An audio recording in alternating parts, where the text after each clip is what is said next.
Welcome to the Writers Wordshop. Hey, I'm Nathaniel Gadsden, and this is Nathaniel Gadsden's Writers Wordshop. We come on every Friday night here on The Voice, 17104 Harrisburg, and we've been doing it for a long time. Hope that you've enjoyed the shows as we've gone along. Like I said, every Friday night we're here from 7 to 9, and we have a wonderful group of people who come on and talk about their books, and we share writings, and then also we invite various writers to come on. And you can be one of those people. In fact, all you got to do is let us know that you have a book, you want to promote your book, you want to talk about your writings. We'd love to have you come on. We do it by invitation only because we want to make sure that we are screening the people who come on who are serious about writing and all that kind of good stuff. And, hey, by the way, we have a lot of good stuff happening. We have a new magazine coming out that should be out at the beginning of July. I want to thank the team of Sarita Henderson and Nicole Wilkerson for joining Pat and I and helping this to become a reality. It's looking really good too, by the way. And we have paid advertisement that is available to you. And if you're interested, you can give me a call and I'll hook you up. Actually, what you can do is go on the Facebook page of Nicole Wilkerson. Nicole Wilkerson, she has an organization called Nicole is Making It Happen. Go on her Facebook page and you will see the advertisement for the magazine. It's not too late to still become an advertiser. The rates are very, very reasonable. And we have people who are signing up, filling out the forms and sending in their money. And you will not be disappointed in this online magazine. It'll come out monthly. And we want to thank Sarita Henderson, who was actually doing putting it all together for us. And then Nicole was taking care of the ads and, getting folks to send articles in and that good stuff. And I want to thank all those persons who have submitted articles, short stories, poetry, everything at this time. It's going to be a wonderful, wonderful addition to what we already offer through the Writers Workshop. So, again, if you want more information, you can always give me a call, 717-608-2312. And we look forward to talking to you about all the various ventures we had. We had a wonderful celebration of Juneteenth last weekend. We had a two-fold program on Saturday morning. In fact, hold on one quick second. I just want to grab one thing. Don't go anywhere. Okay. All right. I'm doing the right words out there. Okay. All right. Okay. Yep. All right. Sorry about that. Had to take care of something. Oh, okay.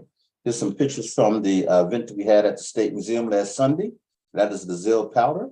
That is Lee Wyszkowski. She's a master drummer, very good, and has her own dojo and all that good stuff. And Lee's been with us for a long time. She's a very good poet too, by the way. And so anyhow, there you go. And those are some folks. You see the Zill, Wendy, a bunch of folks there who are playing drums, and Lee is leading the how to play the djembe kind of session for us, and they were on stage. Hey, Neil Owens is joining us. Hey, Neil, how you doing, man? Yeah, how you doing, Nate? Great. All right, great. We're just looking over some pictures from last Sunday for our Juneteenth celebration at the State Museum. We had a really good time, And also on Saturday morning, we had a breakfast that was free, and we had a lot of games and activities. And that took place at 900 South Arlington Avenue at the United Church Center. And again, it was sponsored by the Writers Workshop, Life Esteem. And I can't thank enough Nicole Wilkerson for all the work she does to pull these things together for us. She is fantastic. And I would have to thank our sponsors, Aetna Insurance, as well as Giant Food. Giant Foods stepped up big with some products, and Aetna gave us the funding that is needed to make these programs possible. So really good stuff, man. We were able to bring down the Zill Powder from New York, Long Island, New York. Zill came down on Sunday and tore it up. She brought her paintings with her and also her poetry. And she stayed with us for the whole event. Had a great time. So anyhow, that's what's going on here. And Neil, I was just talking about the magazine we have, man. The magazine is coming along real nicely. And that's going to come out the first part of July. And I hope that if you haven't sent anything in, even just a snippet of your works or advertisement, we'd love to have you do that, man. Yeah, I sent in a short story called The Devil.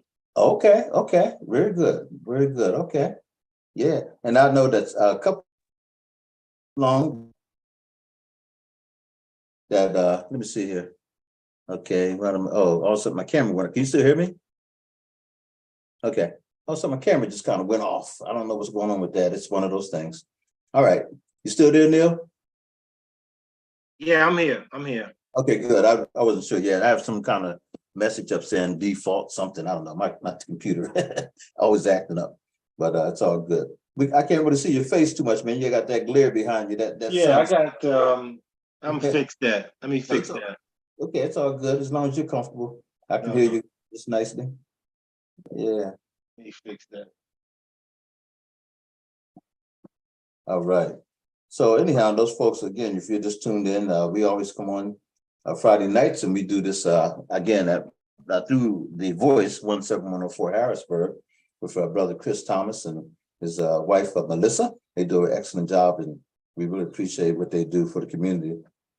And there we go. That's the Writers Workshop. There's the advertisement. And that's my wife there, lovely wife Patricia. And she runs and founder of Life Esteem Incorporated. And by the way, if you've never checked it out, maybe Chris can pull that up, but we have a 24/7 channels on The Voice called voicetv.org.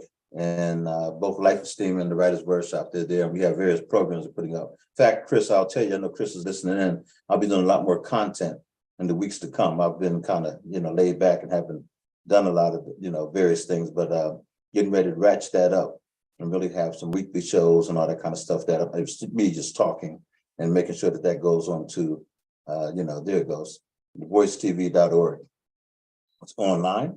You can see Brother Roger Dixon there and Richard Utley, of course, Brother Chris and Melissa, husband and wife team that makes it all happen. And of course, the brother on the side there on the left, it would be me. Okay. All right, there you go, man. See you loud and clear now, brother. All Yeah. right. That's all right, man. So what's going on down there in North Carolina, man? How's the weather and everything else? I was Juneteenth, by the way. Well, the holiday was good, man. I really enjoyed the concert on CNN. Oh, yeah. Yeah, that was really nice. I watched that. Mhm. It Yeah. was. I caught part of it. I didn't know it was on, man. And someone put it up on Facebook. I was like, what? So I turned Yeah. to it. I caught Nelly and a couple of other folks out there. They were jamming. Yeah, it was really good, man. It was Mhm. really good. Mhm.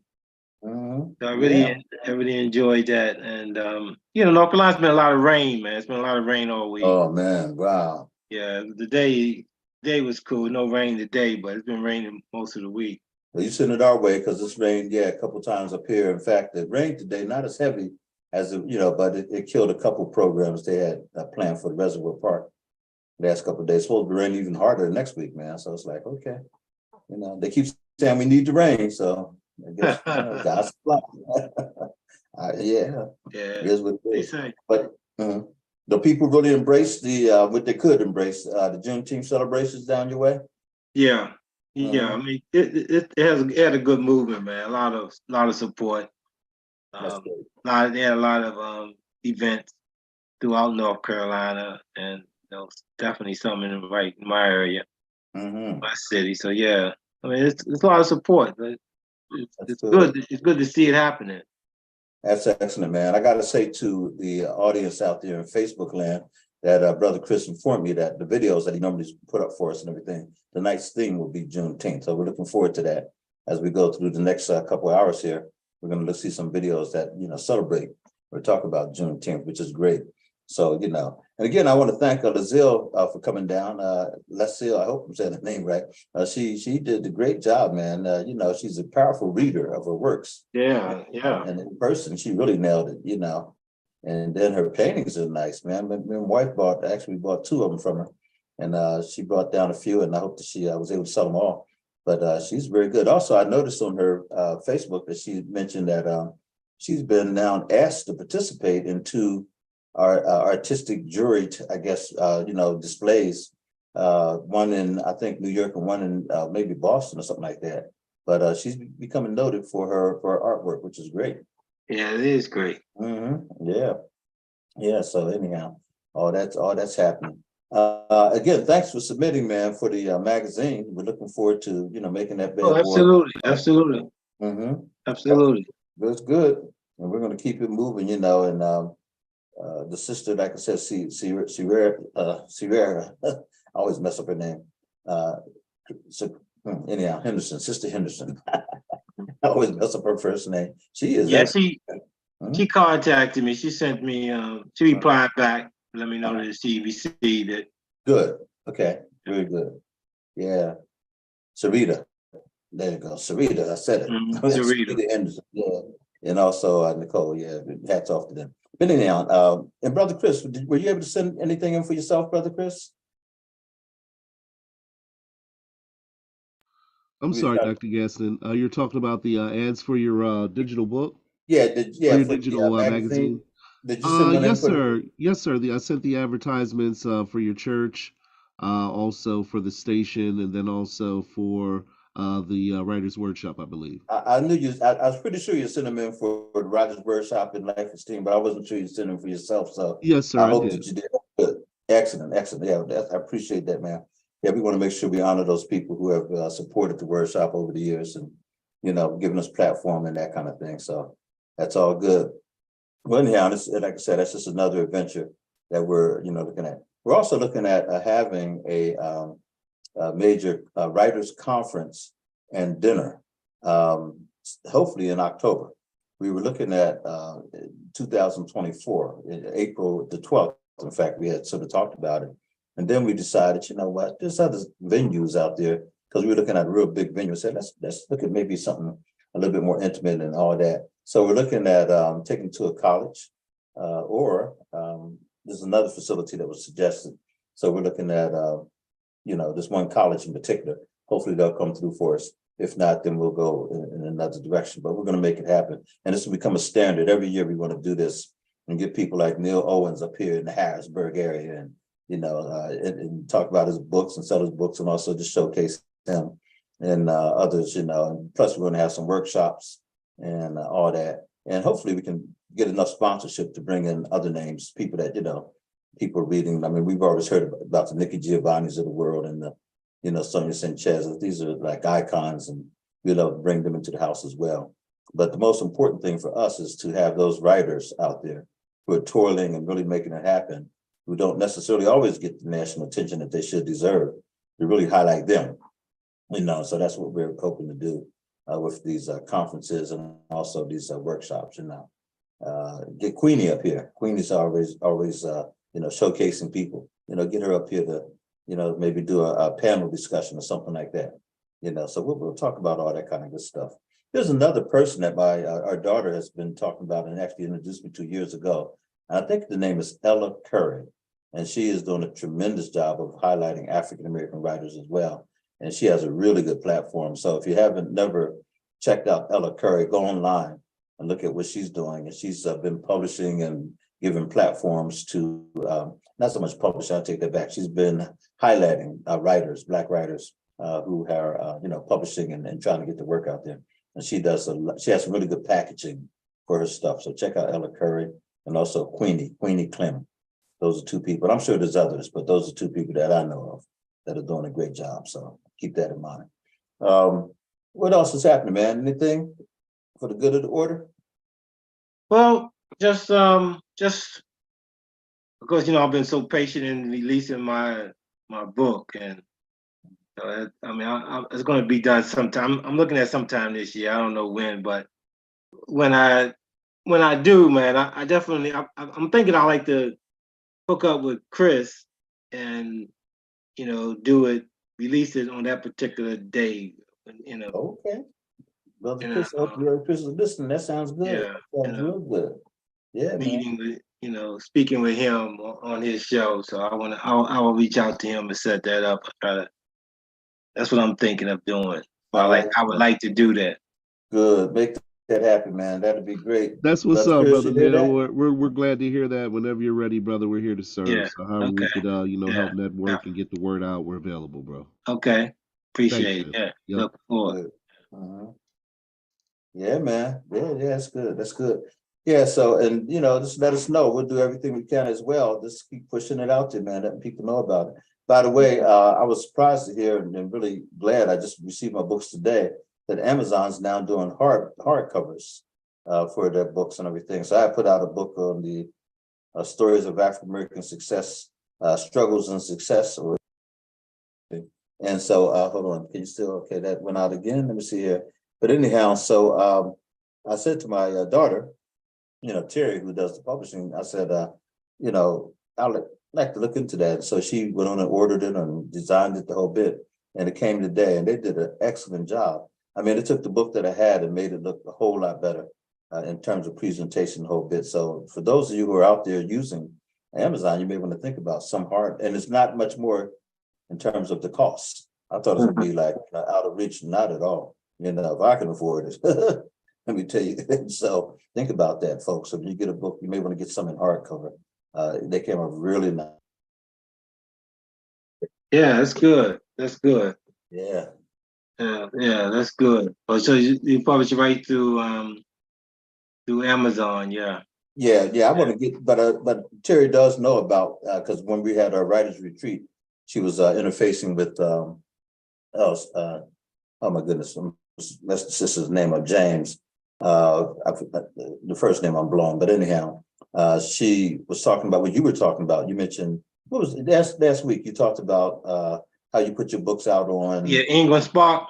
There you go, England Spark. Yeah. Mm-hmm. So I want to make sure that this particular book and others that I've had out there start being put on that. Was Ingram Spark? Yeah, England Sparks. Yeah, because that so any bookstore through England Spark, you can go to any bookstore and they'll be able to order it. If they don't have it in stock, they can order it. So somebody can come in and say, I want this particular book by this author, and they can order it. Fantastic. Great. Through Amazon, they can't really do that. Okay. Yeah, that's what I want to have happen, man. Definitely, because you want to get the biggest exposure as you can for all your books. After all the writing and hard work you put into them, you might as well give yourself the best chance. By the way, one of the things that we have an audience out there on Facebook, and a lot of people will tune in because they're maybe interested in writing, or they they like a particular whatever, but they're not sure about the process. So what I want to talk about tonight a little bit is the process, and just encourage people to publish and do some things. But before we do that, I'm looking at the time. I want to ask Brother Chris if he'll pull up the first video for tonight, and then we'll come back and talk about some of the process of writing and getting published.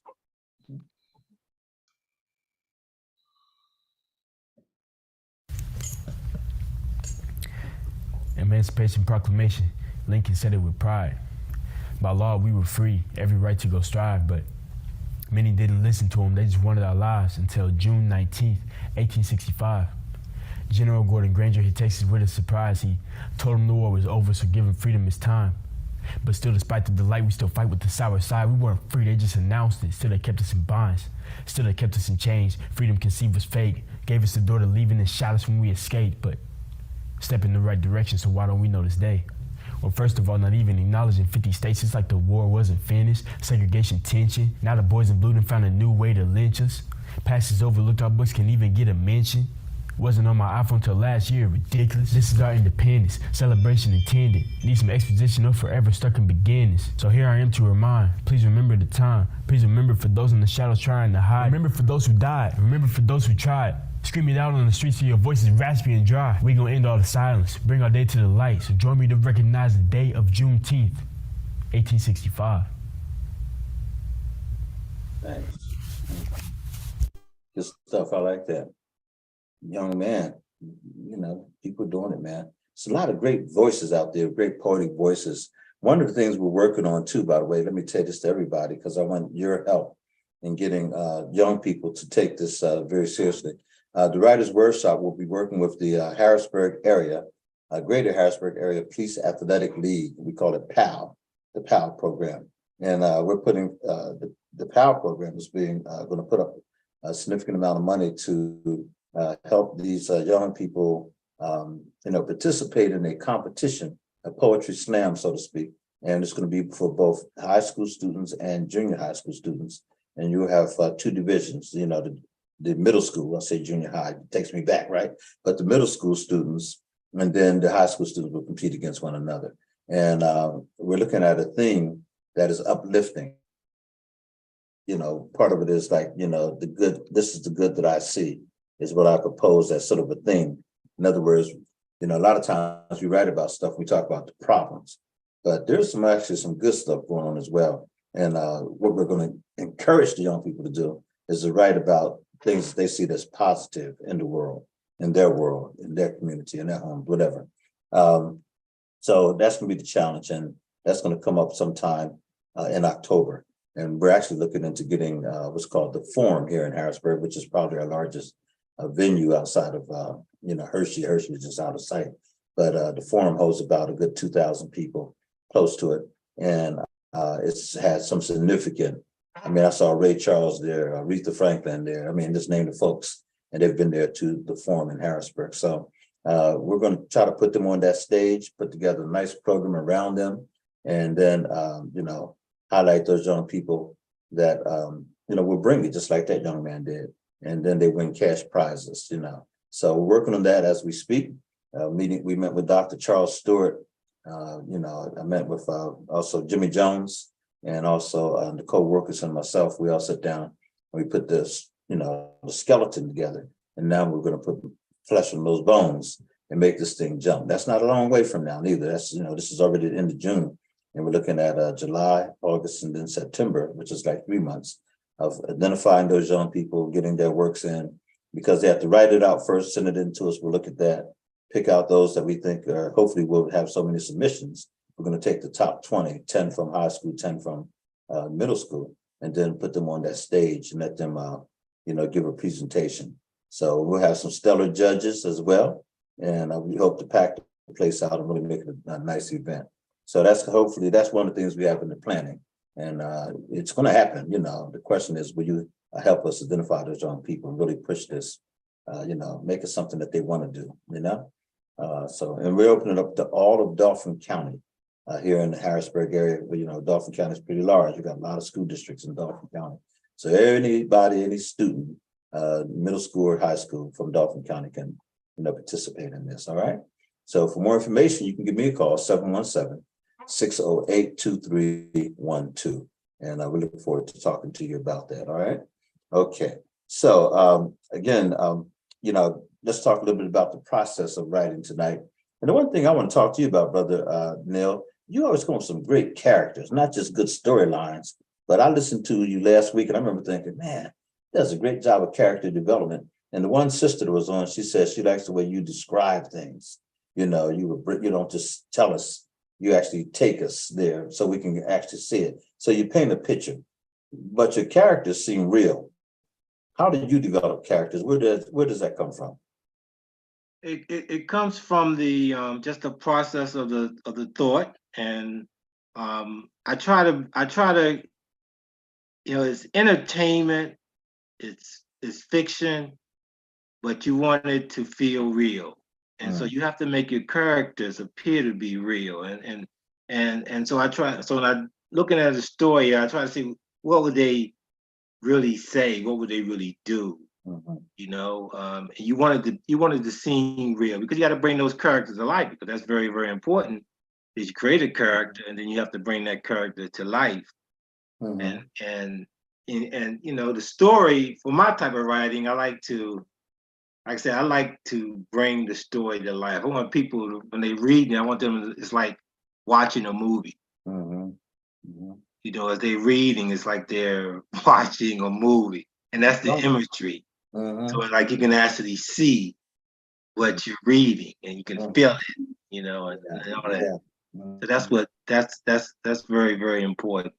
And that's just a part of my style and how I see it. Yeah. So sometimes you actually have someone in mind that, you know, is either from your past or a person that was a friend or someone that you observed, someone that you work with, whatever, and you don't necessarily use them, but you use like the essence of them. Does that ever happen?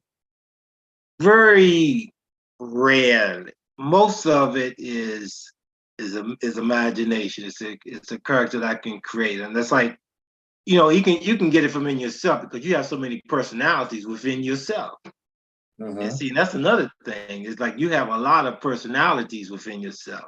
Well, we're really not just one personality. We really have many personalities. It's just a matter of how much you allow it to surface. Yeah. But That's good. it's there. So, you can just create those personalities from yourself. Yeah. And, and then, others, you may see somebody, sometimes you may see a person and you may create that image of that person as far as where they look, but not necessarily in the way they think and do, maybe some small snippets, but most of it is just imagination. Yeah. They say that a lot of good stories have that, was a protagonist, the person who's just, protagonist, and some people take that person way out there. It's like, oh man, that's too much, but that seems to be the formula. I noticed that a guy like, and I just use Tyler Perry, for example, his characters can be really, kind of way out there, but he has such a big audience who buy into him, when it's well written. And so then you take other, shows and that they always have to have that almost antichrist kind of figure. The person is just willing to kill everybody or something like that, where they're so slick and sly, betrayal. So when you're writing a character, when you're thinking about taking them to a level, do you always think of taking them to that real deep down level, or do you try to be a bit more subtle about it? It depends on the story. Okay. It really depends on the story and what the storyline is. And some people in my debut novel, the character Derek, I had feedback from one person said that he was they didn't see him as realistic. Okay. One person said that. Mind you, that book won 3 awards, but some people didn't see him as being realistic because of some of the things that he did. He was too kind. It was like he was giving away money, like like candy and all this kind of stuff. One person made a comment because he grew up without a father, because his father was killed when he was a baby. When he was in the womb, his father was killed in the army at war. And as he got older and he became successful, he never lost the love for his father, and he wanted to go and visit his grandmother on his father's mother. So he went to see her because she was poor in Mississippi. He went to see her because he became a very wealthy man. Okay. And so he wanted to make her dreams come true, the dreams that her son had wanted for her. So he made these dreams come true, and bought her a house, and he had an allotment set for her for $10,000 a month, where she was getting $10,000 a month. And a lot of people didn't think that was realistic. But when you're a millionaire, $10,000 a month is only $120,000 a year. So I'm saying these people, it's the mindset that, I'm saying that you would not do this for this person if you had this kind of money. Yeah. I mean, that's really what you're saying to me, is that you could, that's too much. I mean, it's only $120,000 a year and you're a millionaire. You're a multi-millionaire. Yeah. It's so I'm glad you said that, because it's amazing. And first off, that's just one or two people's opinion. You know what I mean? Right. You always have to remember there are millions of people in the world who read your book, potentially. So there's always going to be somebody steps up saying something silly like that. But people jumped on Cosby. When he first came out for his show, he was a doctor. His wife was a lawyer. They lived in a nice house there. Oh, that's not realistic. What are you talking about? We have people that are doctors and lawyers all over the place. I mean, we have a black middle class. We have rich black folk. What are you talking about? We do. It's ridiculous, man. But I'll never forget, even just sitting yesterday, I remember thinking to myself, here's a cat. He died, and God bless those people who went down searching for the Titanic, and they had that implosion. What a tragedy, right? And then they highlighted people that owned that. The one guy was a multi-billionaire. I'm like, why would you put yourself in danger? I mean, you got all this to live for, things you could be doing. Multi-billionaire. Yeah, walk around, help feed the hungry, man. That doesn't. Right. You walk around here worried about the Titanic for what? Yeah. Go ahead and see the time. It's like, It's the mindset, man. yeah, man. Oh my goodness. And then the dude who had all the money to commandeer the thing, he gonna go off on his own and create his own little. That's why the thing imploded. That thing. He used these materials that could not hold up.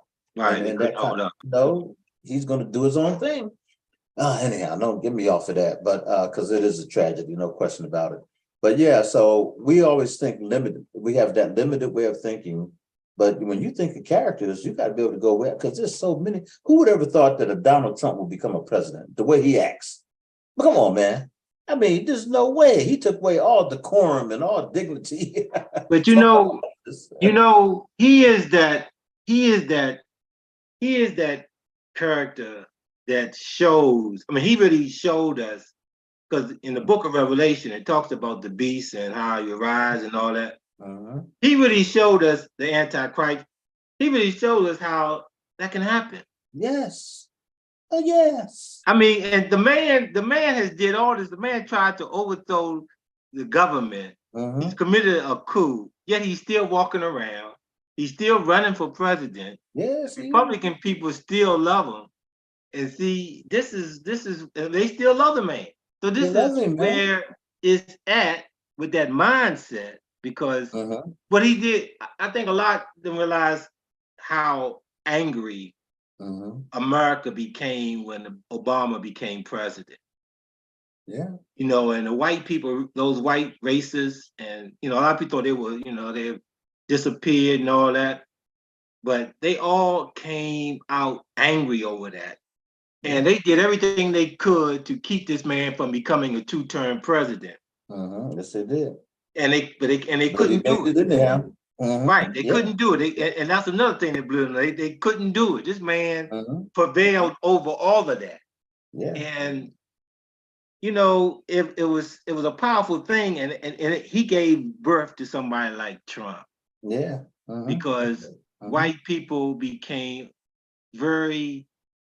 I mean, it all came out, man. Their colors came out. But I gotta say this though, I'm not so sure I'm going to say white people. You know what I'm saying? Conservative people, because I noticed even today they had Trump won. There was a lot of black folks standing behind him and peppering throughout the. We're black people. What? I don't get it. I mean, I know that. Okay, Kanye West, we know he's crazy, stuff like that. But these other folks jumping out there supporting this guy. So to me, it's that conservative mindset, because there's a whole bunch of white folks that voted for Obama. Because that's the and conservative people voted for Obama. Yes, they did. Yes, it's conservative people. What it really comes down to, and it's the way I classify the whole Trump movement, and the Trump vote. A lot of people voted for Trump the first time just out of, I'm gonna take a chance, see what. Basically, a lot of them didn't particularly like Hillary, so a lot of people took a chance and did that. But after you saw that first term, but he came back again. Yeah. And all these people supporting this man after all that he did. Yes. I mean, all of the bad things that he did. I mean, how he just in front of the world, man, spoke down against his own intelligence agency on the stage, on the world stage. Let's take it back to the literature. Let's take it back to the literature for a minute. Think about this. If you had written that book in 2000, before he ever became on the scene and everything as a presidential candidate, nobody would have believed that. They'd be like, get out of here. Right. That wouldn't like happen. Right. That's true. Even in 2000, if we'd have said, oh, there's a black man named Obama, Barack Obama, who's going to rise up and become president, get out of here. No one's That's right. That's right. And then come 2008, the man's elected president. Like, what? So yeah, when people say they can't believe your characters, they just don't, they're not thinking, because I mean, we have a whole bunch of stuff that's happening. So I think the beauty of writing then is to be able to capture that, the imagination, and to step outside the box and not, and go beyond a little bit. Not just so you have the protagonist, but then who's the anti-protagonist? That must be the good guy, quote unquote. Well, you gotta have your good guy. You gotta have your villain.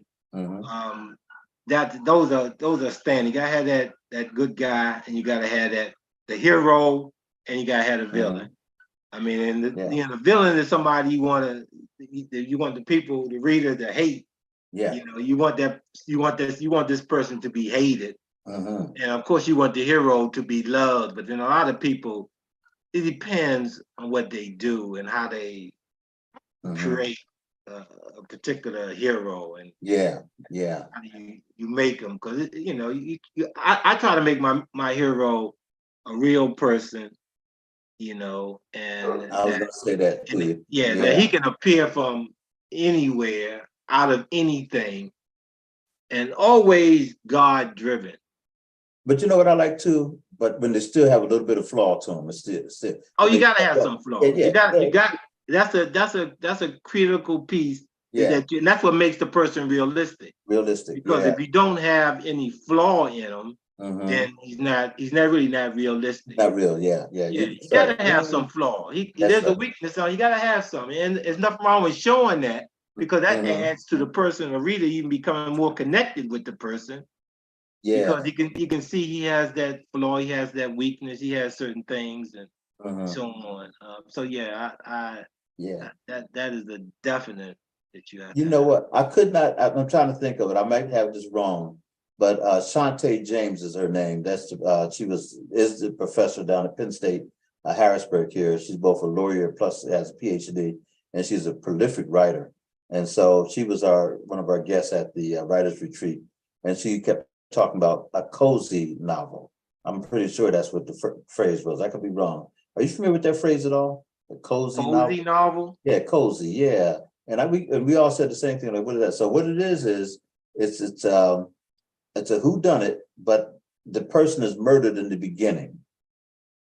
So it's sort of like you saw Law and Order. They come on and you see something happen, boom, and then they go dun dun dun dun dun dun. Okay, then they come in. So the whole movie is about who killed this person, who did this, who did that, was the person raped, whatever it might be, and by who, kind of thing. So she said that's the term, which we were, and that's kind of interesting. But it's basically a whodunit, but the murder happens in the beginning, and so then you spend, the time. So there's some writers who use different formulas, and she said once you know the formula of a cozy, you kind of it catches on. Okay, but anyhow, having said that, my question was, how do you keep the book, the movie, the storyline interesting, especially if without it being so predictable, or you already know who murdered the person, whatever. How do you get and I'm asking you this for yourself, how do you keep the reader interested? What are the aha moments, throughout the book? Is that one big twist or turn that you didn't see coming?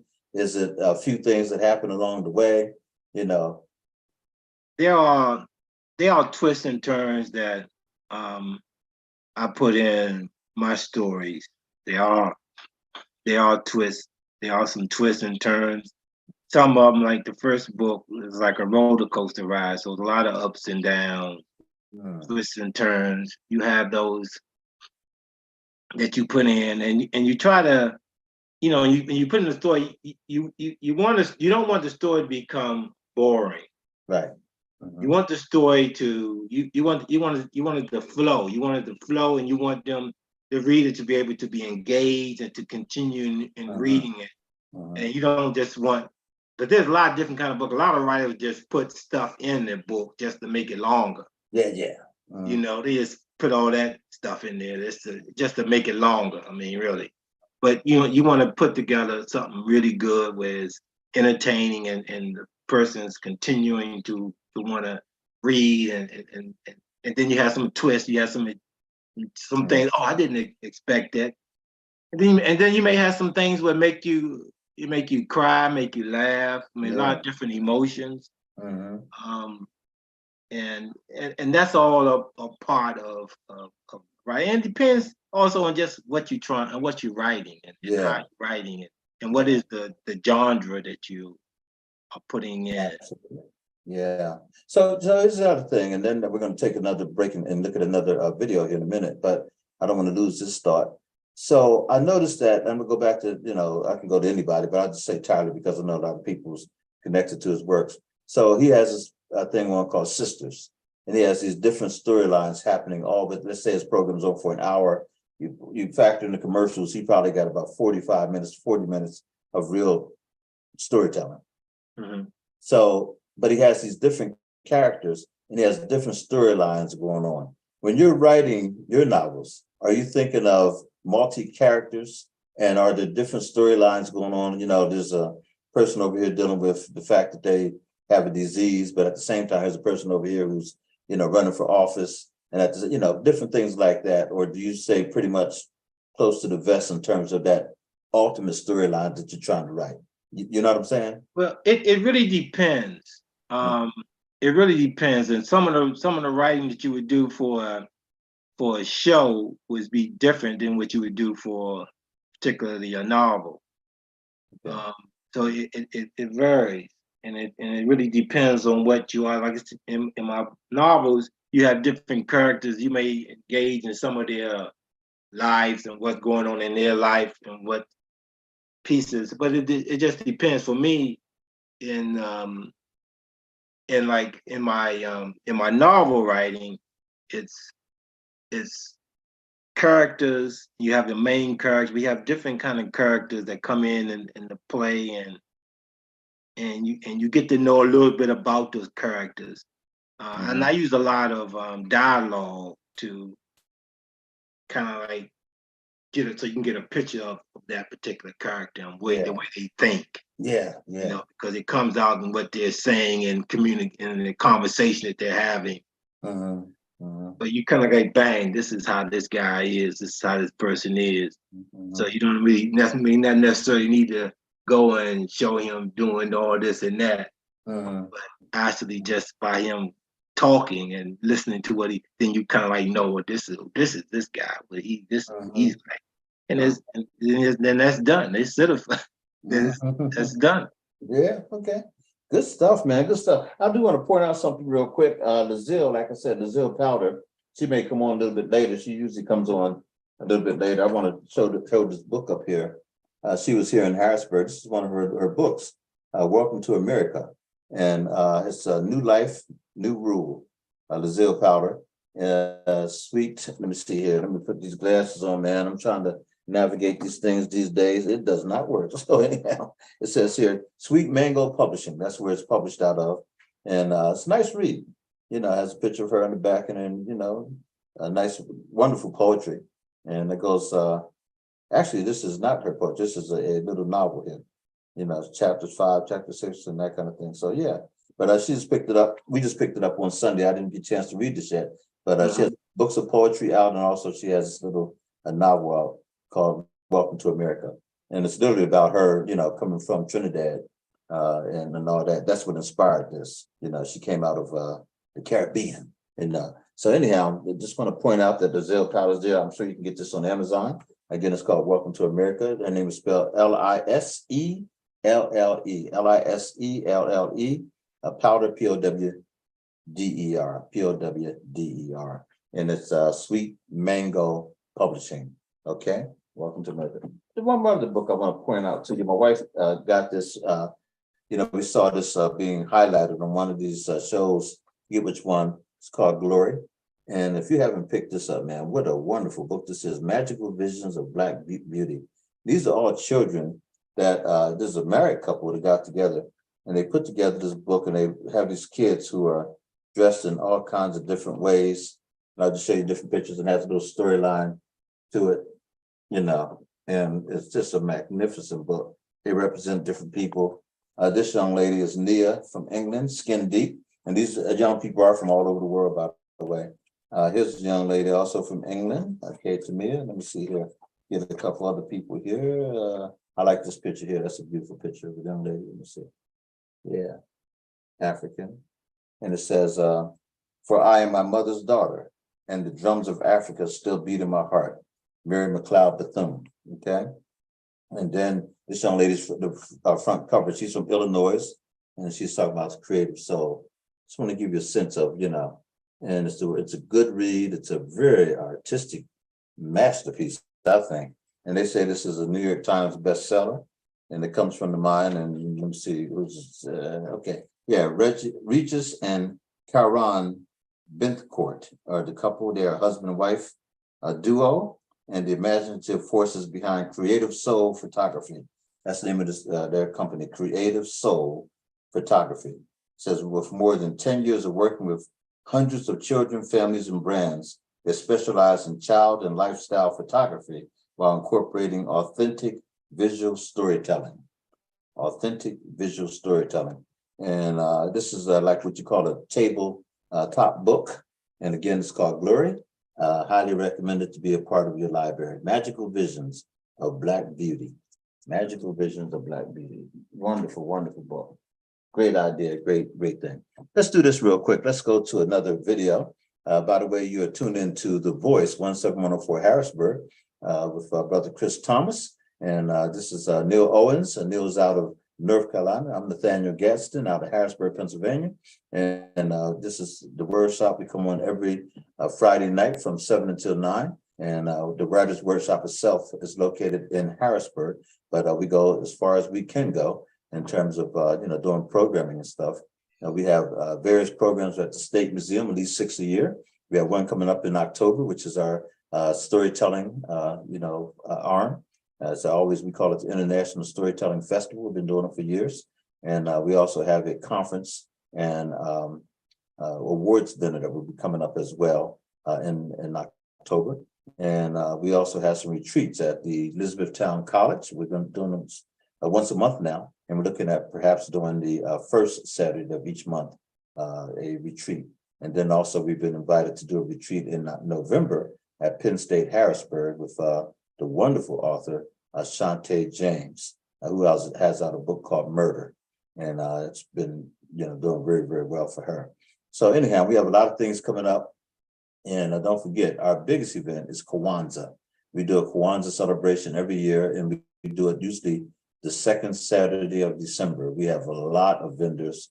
We have all kinds of entertainment, and we hope to have with us again Mathilda Thomas, that fantastic, drummer, and not drummer, but she does drumming, but storyteller, as well as stilt walker out of Philadelphia, Pennsylvania. And she's part of a lot of different groups, especially the Keepers of the Culture storytelling organization. Brother Neil, did I lose you? No, I'm here. Okay, yeah, your picture went off. Oh, it did? Yeah, I don't see you anymore. Okay, let me see what. It did it to me too before. Okay, so yeah. There you go. Back. Okay, yeah. So anyhow. But anyhow, that's, we have some other things coming up to tell you about. I'll tell you about the magazine again. But at this time, let's go to another video from the mind of Brother Chris Thomas. Thank you, man. Appreciate it. And this is actually before the video. This is the book by Dr. James. You were referring to Dr. Yes. Gadsden. Oh, thank you. Yeah, Shantae James, Secrets Among Colleagues, Murder. And again, she's a tough sister. She's really a nice person. By the way, she has both her law degree as well as a PhD. And one of the most. Are you still there, Dr. Gadsden? Yeah, lost you. People can be and said, hey, we got this thing set up at Penn State. And then she reached out. So there's a lot of stuff. Let me see here. You can, okay. Says your internet connection is unstable. You guys can still hear me and see me? Yeah, we can. Yeah. Okay, Yeah. good. Okay. Thanks a lot, Brother Chris. That's great. Mm-hmm.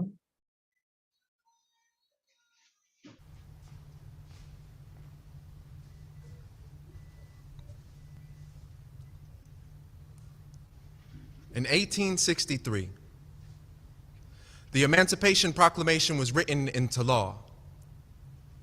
But it wasn't until 1865 when the Federal Army arrived that the enslaved in the last of the Confederate States realized that they were free.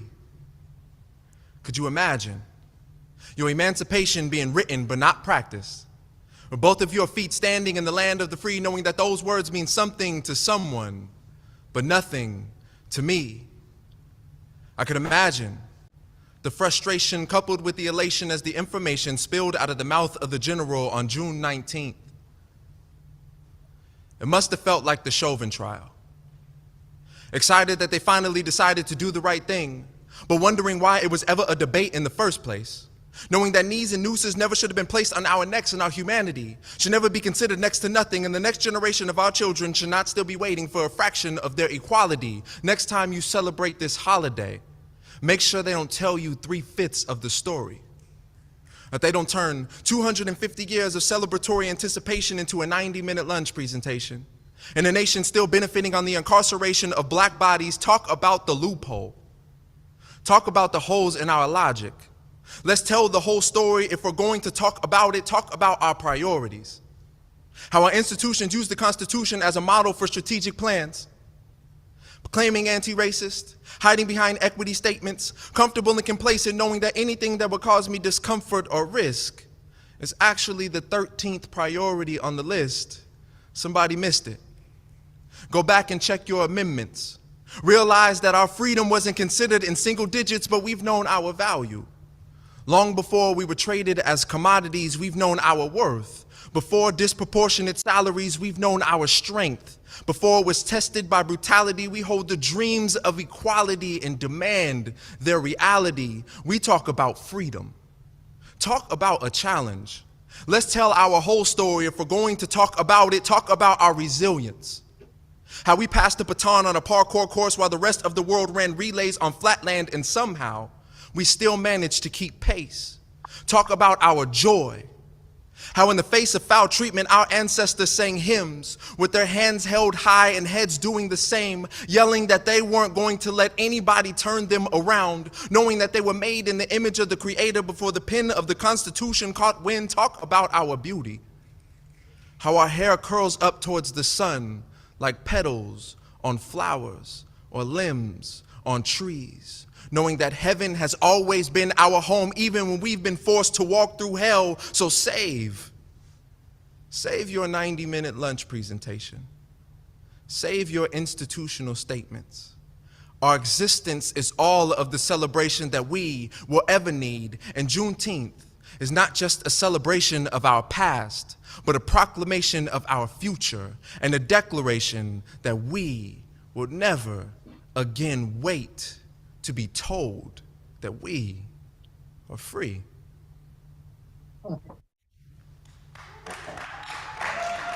Christian Page, brother, come on, man. Wow, that was really well put together, I thought. Jeez. Yeah. Yeah. Look that brother up, man. Young man, too. No notes, just kicked it, you know. Wow. Any idea where that brother's from, Chris?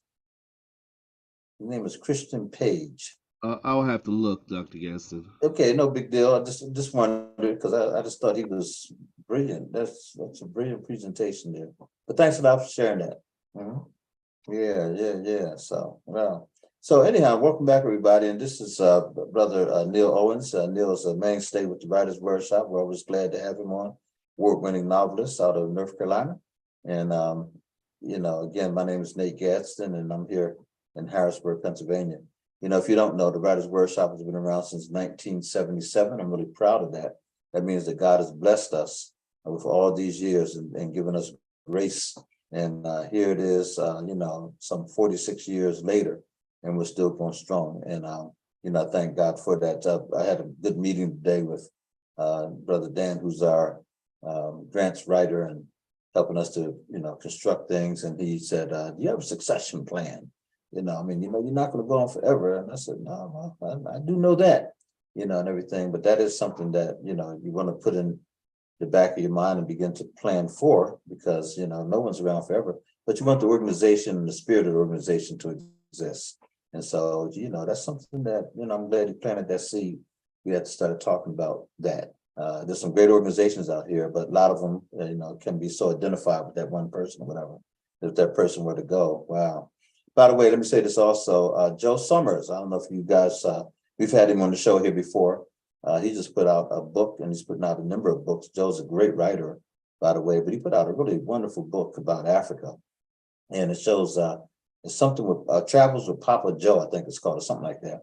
But it's a nice little booklet, and it's really well done. And he has it on, if you go on his Facebook page, go to Joe Summers and just look him up, and you'll see some of the writings that he's doing. He also has a podcast. He lives in China. He actually lived here in Harrisburg for a number of years, left out of here, went down to, I think a part of North Carolina. It was doing the YMCA down that way. He did the YMCA here. And then he decided to move to China. He's been there over 16, 17 years. And it's just doing great gun-ho stuff. But the books he's putting out are really well done. And I think a lot of young people and then anybody really should get a hold of them and learn from them. So hats off to Brother Joe Summers and, keep it up, man, whatever you're doing. So anyhow, let's get back to what we're talking about in terms of writing. I really appreciate you, Neil. Let me pick your brain like this. One of the things that I know, writers have to face is the whole notion of publication.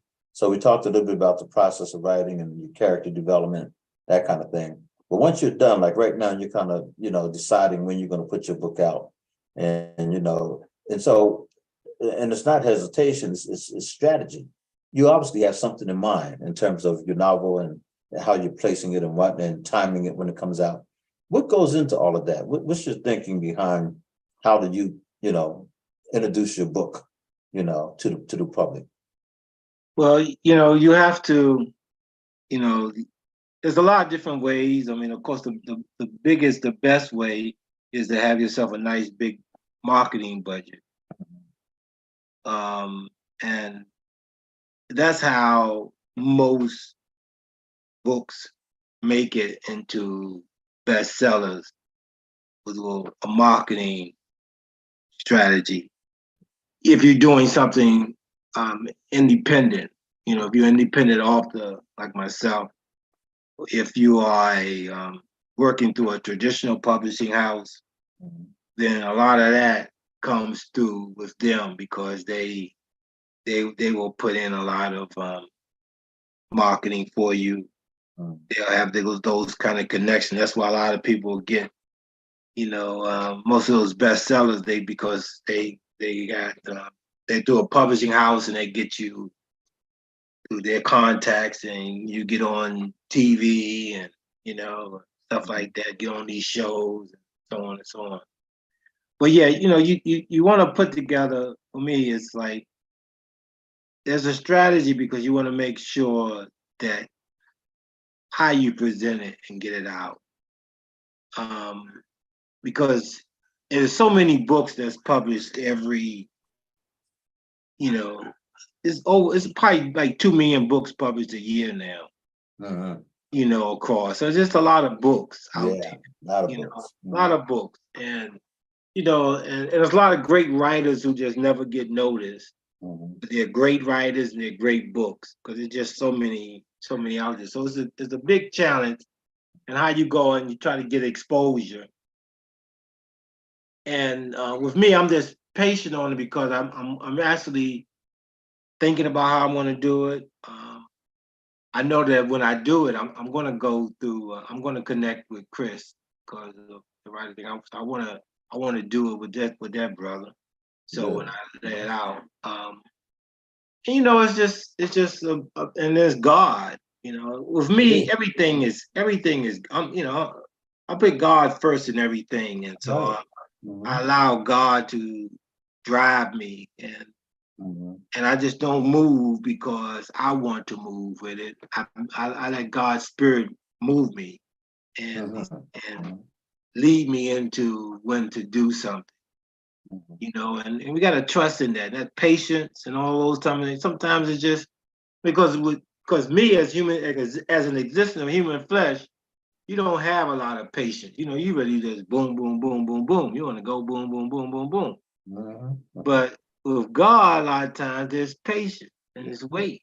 Amen. And you have to have that kind of discipline, and that's not easy. I'm sure that's just a constant battle. So I put a lot of things in between, even in my writings. It's a lot of teachings I put in my writing. It's a lot of things you can actually learn. I mean, there's some entertainment, but there's a lot of learning. Learning about self. And how we think and how we feel. Simple like every feeling brings a thought. And every thought brings a feeling. And basically, that's the definition of psychiatry. Okay. So it's like these kind of things that we have within ourselves and connecting with ourselves, and knowing yourself, learning yourself, And that's the most important thing you can do as an individual is to learn yourself. Amen. That's good stuff, man. That's right. Yeah. And do you censor yourself at all? Are you ever concerned about, you know, different groups or people over here that might not like this or that, and you're writing, you know? No, Okay. Mhm.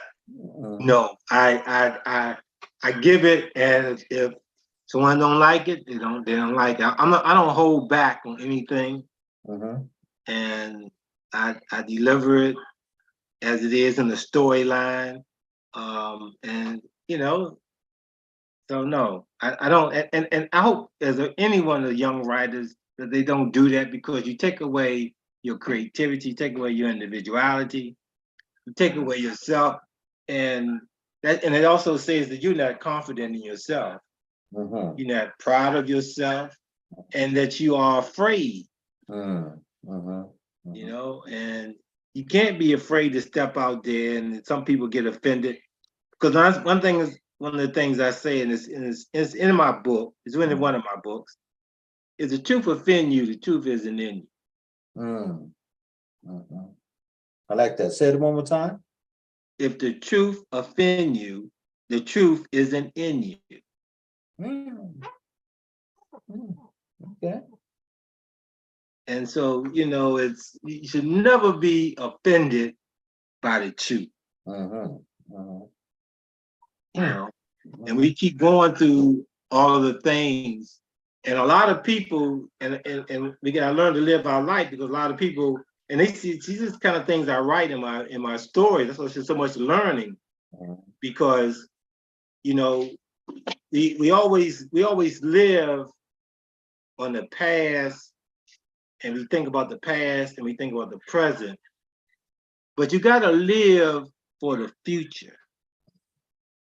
You know, you gotta remember what has been, know what is, and live for what will be. Mm. Okay. You know, God is God. What do you say? I was, is, and shall be. Mhm. Mhm. Okay, so he's the future.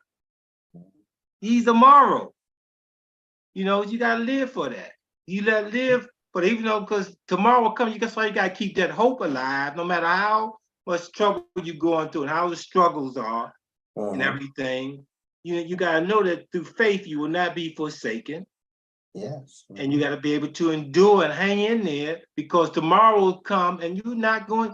But that's the thing, you know, people, and that's why a lot of people commit suicide. They Mm. lose hope, Yeah. and you know, because they're living for what is going on right now in their life. Mhm. Okay. Okay. You know, this is what's happening in their life right now. Mhm. Mhm. And so that's why a lot of things in my writing, I always put in that positive, and always get the thinking about living for what, and little snippets of things like that, little philosophical Yeah. pieces that's put in there through conversations and things of that sort Mhm. Mhm. Okay. goes in. You know, another factor, I've heard people say this over and over. They say, well, a good writer is a reader. So they're usually reading somebody. They're just, do you find it to be true for yourself? Are there certain writers that you follow that inspired you to begin writing, or, how do you see that whole thing? No, I don't believe. I totally don't agree with that. I don't agree with that. Okay. Mhm. You know, because, and I read the Bible. I read articles. I mean, I don't read to see how other writers write. No. Mhm. Mhm. You know, I don't read for that purpose. I Right. don't read to try to see how they write in their story, how they do their stories, all that. I don't read that way. I don't Okay. read like, because one thing I found when I started in this writing field is that they want you to actually write a certain way. Mhm. You Mhm. know, all these different technical things that they put in. points of view, POV, call it POV, points of view. You know, it's a lot of technical stuff that really that I totally don't agree with. In a lot of different ways, because there, like I said, there is no correct way to do the right thing. Yeah. You put the story together, and people are reading, and they want to get into it, and they want to go, all these technicals, just how you supposed to do, I always go not back the way it's supposed to be. I always go back to the young man, Malife Asante's son, MK Asante, and he did a book called Buck, B-U-C-K, and he breaks that thing down. He talks about the dialect of the Philadelphia streets, and he talks about the John, the John stands for everything. Man, I've been out to the John, man, that John was something else and all this kind of stuff. But he breaks it down, and when you read his book, now he's a very learned cat, he's a professor and all that, but he writes it from the street, and you get it. All you have to do is catch the rhythm and the cadence, and he's a powerful storyteller, but he didn't write it from an academic standpoint. He tried to write it just like the street was said, And I remember thinking, boy, this is brilliant. First, I had to get into it because I didn't realize that when I picked it up, and I'm thinking, what is this? And I'm reading it down, But then when I heard his presentation and heard him talk about it, it made perfect sense, because now he's breaking it down to you and telling you, what the book is about. And so then it becomes like, yeah, I can read this here. So I agree with you. You start, if he had been a rule keeper, he would have never written that book.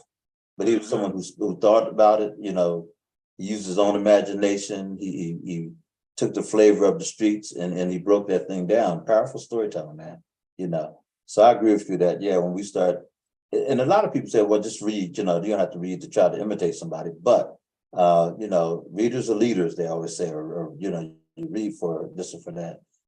It's an interesting concept because I heard people say before, some people say, well, I'm not a great reader, but. You lost Nate. Yep. Okay. Yeah. Okay. You're back now. Yeah. Okay. Yeah. I don't know what's going on with this thing, man. It's just kind of, popping in and out. It's all good though. It's all good. But anyhow, I don't know if there's anything we haven't really covered.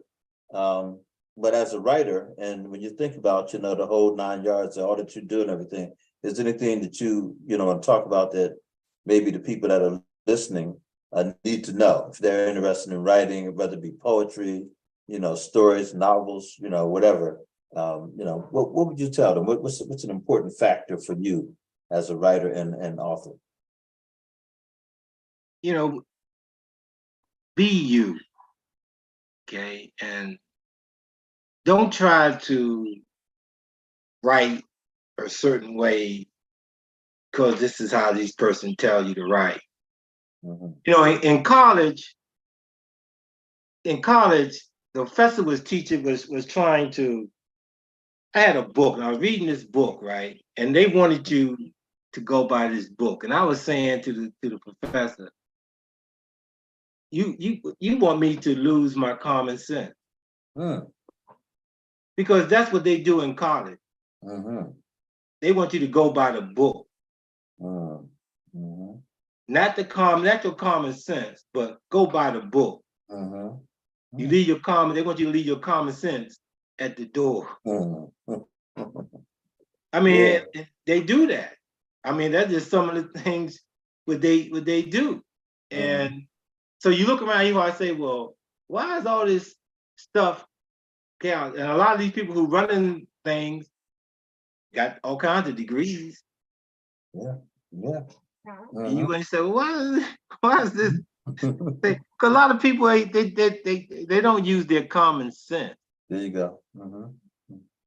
And that's the most important thing to do, is to use your common sense. Put that first and foremost, because that comes from God. Okay, that comes from God, and that's common sense is the most important knowledge. Not running around here thinking that you get your degrees, all that's good, fine, boom, but don't lose your common sense. You apply your common sense. I hear you. And that's so important. Yeah, because we learn how to regurgitate and recall that stuff that we're supposed to learn. So the question that a brother had the other day, he was breaking this thing down on the Karen Hunter show. He said, that's not learning. He said, that is processing. You're simply regurgitating and that kind of stuff. He said, when you learn something, you're able to use your imagination, think outside the box, this and that, and then you take that whole thing and you conceptualize it. But it's not just a mere regurgitating of historical facts or formulas and all that kind of stuff, which a lot of us are able to do, because, oh man, we're really good at memorizing and studying, and I read the book, this and that. But all you're doing is just, and if it's not in the book, you don't know it, well, you got to do your own research, and that's learning. When you can assign yourself, to go and dig a little bit deeper. Here's what the book says. By the way, there's all kinds of references in that book. Have you even thought about looking up those references and see whether or not, you think those are good references or they don't even make sense as far as, the theme here. But a lot of people, man, school was set up for us to just regurgitate. And they didn't have a lot of tolerance for people who wanted to question or think outside the box. And that's just plain old truth, and you especially see that sometimes in college and places where you think you wouldn't see it. But yeah. So anyhow, that's good stuff. So as writers, again, there was a time when you just simply had to do the formula stuff, like you said, everything had to be boxed. There she goes. And now, this man, when you look at what's happening these days with the spoken word and all that kind of stuff, them boundaries, a lot of those boundaries have been thrown to the wayside. Oh yeah, absolutely. Yeah, man. Absolutely. They broke, and that's where it's supposed to be, man. It's just like, I mean, hey, you have it's so much to just really just believe in yourself, man, and be you. I mean, be you. Don't put yourself in that box where you are blinded by self and seen by others. You got to let me say hello to Dazil. Dazil, how you doing? Good. Good evening. Yeah. We're still having. I hope you enjoyed yourself here in the city. We enjoyed having you. Yeah, we enjoyed having you. You did a great job. In fact, I thought Brother Chris was able to find it. I'd asked him at the show whether or not he would, and I know it's a long piece there. If he could find your presentation that you did at the State Museum, release a picture of you, performing at the State Museum this past Sunday. Dazil was one of our speakers and presenters there at the State Museum last Sunday as we celebrated Juneteenth. And we're so happy to have her come down from Long Island, New York, and participate with us. We didn't have a huge turnout by any stretch of the imagination, but we had a wonderful program and we got it on Facebook. And there's Dazil right there at the podium. Good. Yeah. And we had actually we have a video too, and that's out there that shows her actual presentation. And there's some other pictures. There's Dazil. Okay, yeah. Great. The paintings are nice too. Pat and I, like I said, we bought 2 of them, and I hope other people took an interest in them as well. They're very nice paintings. Yeah, so good stuff. I was surprised you said you just started, a couple years ago? Painting and also doing poetry? No. 1 second. Give me a minute. Okay, sure. Takes time. Okay. Yeah, so I went out again, didn't I? There you go. Okay. You keep I'm back. going, but you back. You keep going in and out. I know, man. I don't know what that is. I mean, it is what it is. Say the devil's never sleeps, brother. Yeah, that's true. That's right. Man, let me get Nate off of here. Quit talking all that yin yang. But anyhow, let's just see out here. Okay. Let me see. I have oh, good. So when Dazil comes back in, we're gonna put that clip on. Thank you, Brother Chris. Excellent. I want her to see that. She said give her a minute. So when she comes back in, we'll put that Brother Chris found the clip of her doing her presentation. That's excellent. Excellent. Do you want to put up another video while we're waiting? I know you had a couple more in the can. If you want to show another video, that'd be great. Oh, here's Dazil. She's back. I'm back. Oh, show me. You want to show the painting? Oh, yeah. Oh, okay. We're gonna After that, okay, go we'll do ahead. the video first, and then we'll do that. Come back.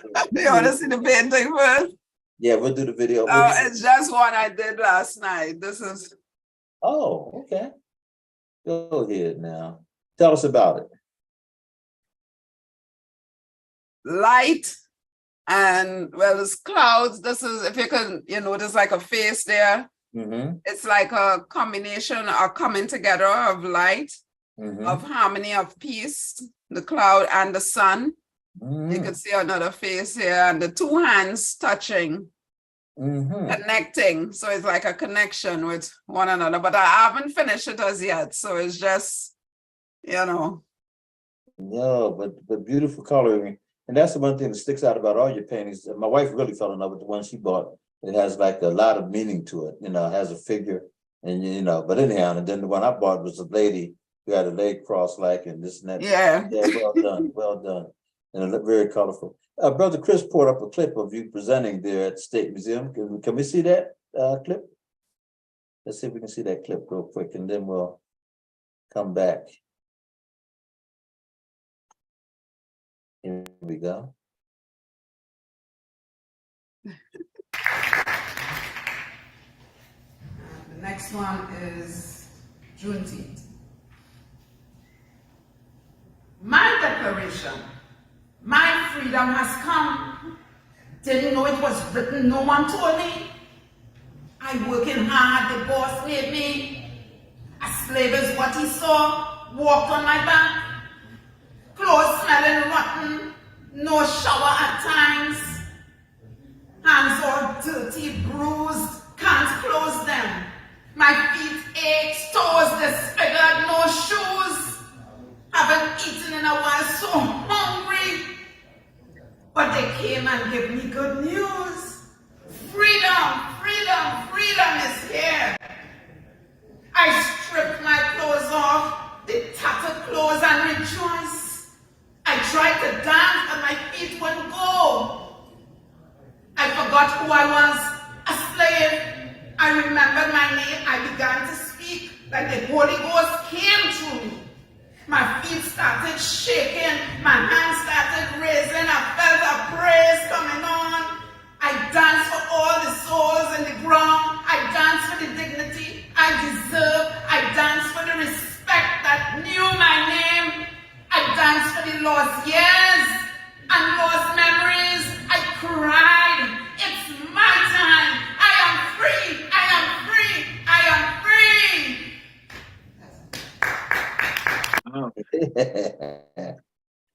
Go ahead now.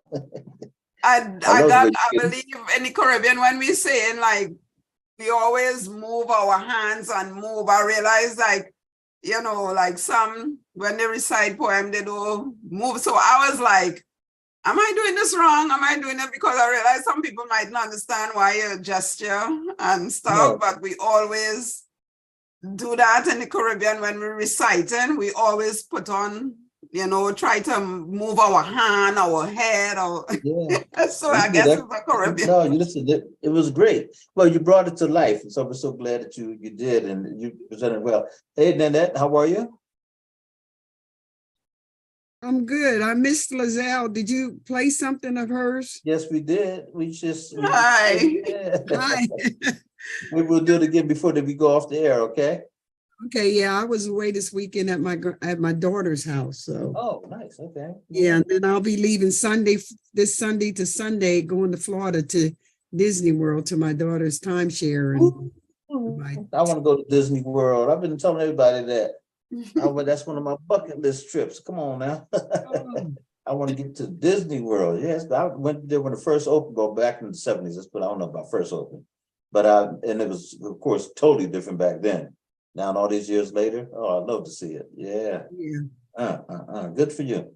But welcome. Yeah, Lizelle did a great job for us on Sunday. She came down and we had, sparse turnout, but it was a great presentation. She did drumming. And I know Chris had some pictures up earlier of Karen Wysocki leading them in drumming, the djembes. And then they did African dance with Lark Daniels, that kind of thing. But it was just a good day. It was a real good day. It was really, really nice. I was glad to see him now. Wow, Nathaniel Gadsden, very tall. I see Wendy very tall. I was like, oh my God. I was expecting Yeah, Wendy did a great job as well. She, Wendy is tall. I was saying, oh my gosh, girl, I didn't know you were so tall. I thought you were short. How tall are Yeah. you? 5'8", 5'7", around there. Oh, really? Okay. Well, I'm Yeah. 5'6.5". Are you? Okay. Well, I'm Yeah. tall. I'm usually taller than everybody. Okay. I can see that. Yeah. Yeah, we missed you, but okay, wait a minute, Brother Chris. Oh, there we go. Here's some of the pictures of the African drumming circle being led by Lee Waskowski. And in fact, that's the Zill sitting there, second person right there, and then this sitting next to her is Wendy. Okay. Yeah. Good stuff. Yeah, they brought down something like 20-something drums or more. They had a lot of them ready, and it was great, very good. Yeah, so anyhow, we had a wonderful conversation going with Brother Neil Owens today. We were talking about the process of writing, and Neil was breaking down how he does it and talking about fiction writing and character development and even publishing. We got into some of that as well. Now, I did highlight your book, by the way, Bazil, in this one here. Tell us a bit about Welcome to America. Oh. Yeah. Tell us about it. That book is basically, as I said, it was supposed to be a story about me coming to America, but I was afraid to let it out. I was afraid to, so I kind of turned it into a plot where the person came to America and her husband was being unfaithful and he sort of abused her. And eventually she was in hospital. She had a broken leg, or I think it's a broken leg. Wow. He came out. Eventually he ended up getting sick because of his unfaithfulness. He had AIDS and he ended up dying at the end. So a lot of forgiveness took place where her name is Gloria, the character is Gloria, and the guy name is Ben. She had to forgive him and be there to help him. So basically that is what it is. But in the end, he died and she ended up with all the stuff that he had, whatever money, whatever stuff he had, she ended up with it. Yeah. Is that book on Amazon, by the way? Yeah. Okay, good. It is on Amazon. Welcome to America by Lazelle Powder from Sweet Mango Publications, right? Yeah. Yeah, Sweet Mango Publishing. Yeah, okay. Great stuff. So what's going on, Nanette? Did you participated in some Juneteenth celebrations last week, I'm sure? No, I really didn't. I don't. Oh, okay. Yeah. I've been going to the chiropractor like 2 times a week. Oh my goodness. Friday I went to therapy. That was my last therapy session. So yeah. Oh, okay. Well, I'm glad to hear that you Age related stuff, I guess. Hey, I can relate. I can relate to that. Well, I'm telling you. But I was listening to Lazelle and she was saying about the book. I said, wow, that almost sounds like my story, but only my husband didn't have AIDS or nothing like that, but he was out there, he was a player. I think it sort of started with, he was a nice guy, but then he was in the Vietnam War, and I think that sort of threw him off, him and his brother. Yeah. And after we got married and stuff, he thought like, no, you stay home, then I go out in the street. Something like that, But and at the end, he was saying, he even come to my church one time and went up in front of the church and asked for my forgiveness and the church forgiveness for him being out there doing what he wanted to do. And let me say something for a minute real quick. Don't hold your thought. I just want to say thank you again, Neil. Thank you, man. I see you have to go. But Yeah, I have to. you, brother. Okay. Hope to see you next week. Hi, Neil. Oh, definitely. How you doing, Annette? Great to see you. Neil sent you a friend request. I don't know if I just saw it, so I put it on there. Cause haven't been on there in a few days, but I definitely responded. Yeah. All right. And Good. great. So I see you All right. all next All week. right. Nice. Thank you, brother. Thank All you. right. Bye. Okay, and Annette, I'm so sorry about that. I just didn't want to lose Neil before he left, but Well, just saying that her story, the story, Yeah. true story with many women, I'm sure, out there that winds up at the end, I was like paying his bills with his money because he couldn't do it at the end. It wasn't my money, but I wind up, I forgave him. I wasn't, no guilt trip or nothing like that. Because it's different scriptures I got deliverance, and as long as God loved me, I figured that was enough because he spoke to me that he loved me, and I got sort of delivered from that. But I helped him at the end, and if he could have got back in his house, he'd have came back, but that wasn't gonna happen. He lived with his mother. I got to give you. Huh? Okay. I got to say, I saw you on, I believe it was on Facebook, and you were reciting your poem that you did about your father. Yeah. I put that on YouTube. Yeah, yes, YouTube. Okay. Very well done. Yeah, I was glad to see that. Oh, thank you. Yeah. So I hope that you'll do more like Lizelle did. She put hers into a story, into a book. And I don't know if you ever wanted to write about your incident, your situation, but it can be educational for some women and also freeing. And let them know that they're not the only person that's been through that, and maybe even healing in some way, Yeah. It's like I don't have time or something. I'm doing, two other things, it's like to sit down and just write and just be to myself. I don't know when that's going to happen. I will tell you that there's different ways. There's actually a wonderful a couple of companies out there now. You don't have to write it; you have to say it. So, in other words, there's one company where you literally have a person. I mean, you pay for it and everything, but you have a person who will take word for word everything you say. They write it down, and you just simply talk it through. And then they ask you questions, they interview you, and out of that comes your story, your book. Oh, that's called story time. I think it's called. I have to look that up. But anyhow, very, very well done. People have been using it for years. I mean, you see all these books, they say, how do they have time to do all that? Well, a lot of times they're not. They're actually just talking it, and they come up with the concepts and that kind of stuff.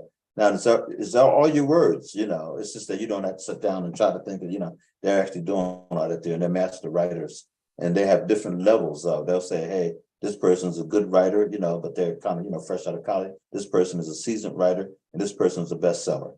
And for the bestseller, you're going to pay, real good money, that kind of thing. But yeah, that's been done all the time. Don't think it's not. I think I heard of that. Yeah. Yeah. And then the other thing, there's another one where they send you questions every week or every month, whatever, and you just simply answer the questions you're writing down, and you're remembering. And so they know what you want to write about. So they literally just send you questions and you're writing it. And so what ends up happening is you have a whole manuscript. So you don't have to sit down every single day. They have you sit down every single week and just, so you give yourself a good 6 months to a year, you got yourself a book every year. And it's really well done. Yeah, well done. I did do a piece, a short story for Essence magazine. That's been years ago. I still got the copy somewhere. I didn't win, but I did a short story about my relationship with my son. Okay. The one that's in prison now that he was out for adoption. So I did a short story on that. And I still think about it, that short story can still be repraised, and we do have a magazine out now that's going to come out in the first part of July, and it's called the Writers Wordshop magazine, for the lack of a better title at this point. But anyhow, it's been put together very, very nicely, and we're looking for submissions. Lizelle, did you send anything into the magazine? Yeah, send it. Wonderful. So then that is not too late, and I don't know, we're looking for anything that's like, if it's an article, 1,000 to 1,500 words.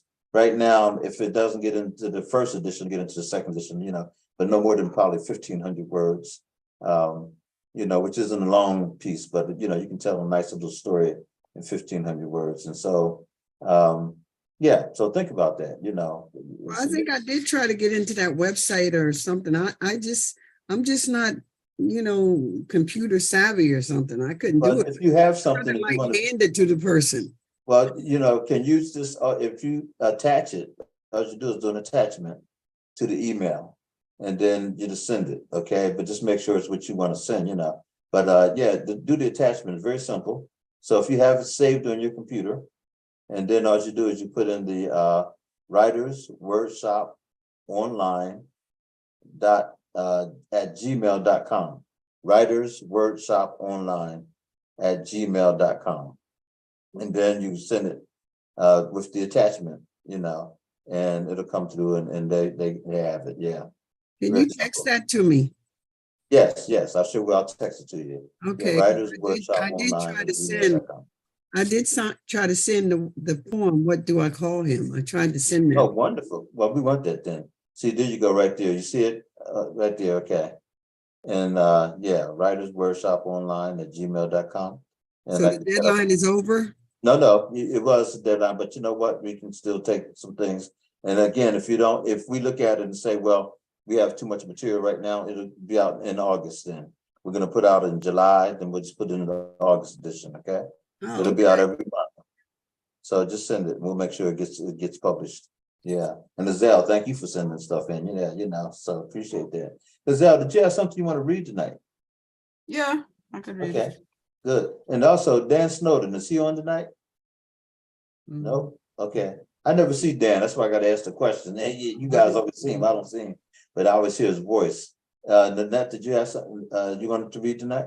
No, I don't. Okay. So what we're going to do is we're going to have Lizelle read a piece, and then we're going to go to another video, and you know, we'll do it that way. Okay. Lizelle, take it All away. right. This one is called Breakthrough. I wrote it today, but I didn't get to type it out. The fable has manifested that rivers of tears flow from distant paths to future beginnings.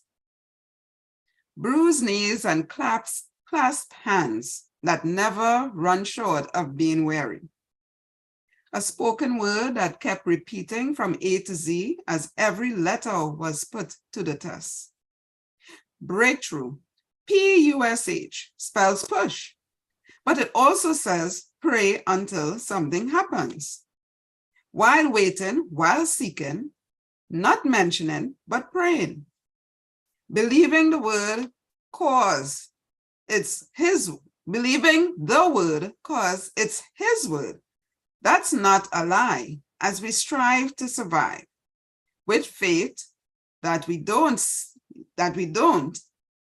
see it, but we believe with hope and prayer that never cease. It's like a crack in the wall and a flicker of light shines through while your heart beats the victory you see. It's your back against the wall and it looks like if it's all over. But the way came because he is the way. He made the way to a brighter day. He is the truth. That's why we salute him. A God for all reasons and seasons. The breakthrough is the make true. As you see through, because you have been true. See the light for what it's worth. Give God praise and lift your hands and say, thank you for this speck of happiness. That's called faith. Okay. Very good. Powerful. Thank Give you. God the glory. Amen, amen, amen. That's right. Hey, thank you.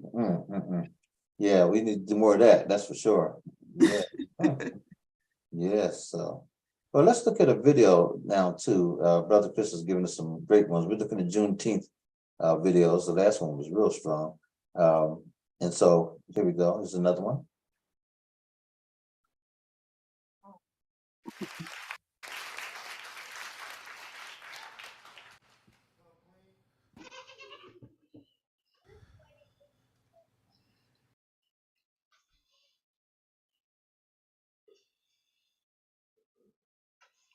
Don't get offended when I say clear female. I just mean white woman. who doesn't see color yet exerts her privilege, racism, ageism, etc., overly being absent-minded, says Black people should forget about slavery. The past is the past, and I agree. On this 8-hour shift, everything I say opposing argument feels like two magnets repelling. Having to smile in their faces for 8 more, I was trying to lessen the field. Y'all could call it picking cotton. Then she gets into religion, abortion, and women's rights, clear-splaining these topics to me like I didn't attend government-funded, pipeline to prison school, sitting in classes with Pell women telling me the rationality behind darker-skinned people as slaves. All lives do matter, hypocrite. Clear Female was happy she did an ancestry search, and I quote, found some Black in me. I told her it was Stockholm Syndrome. She said it was love. Like cops were coming, I ran from the conversation that we should forget the past when it's still our present. You aren't allowed to process what is still being registered. There's 2 properties Black people have every day. 1, our pigment. 2, the killing of our people. Transparency so blind, even written as bro bones of Black bodies in deep blue. They'll never touch the vision, though a great divide. Video evidence executions be that escapade evolution of gripping bag and elevator. This proves you are full of it.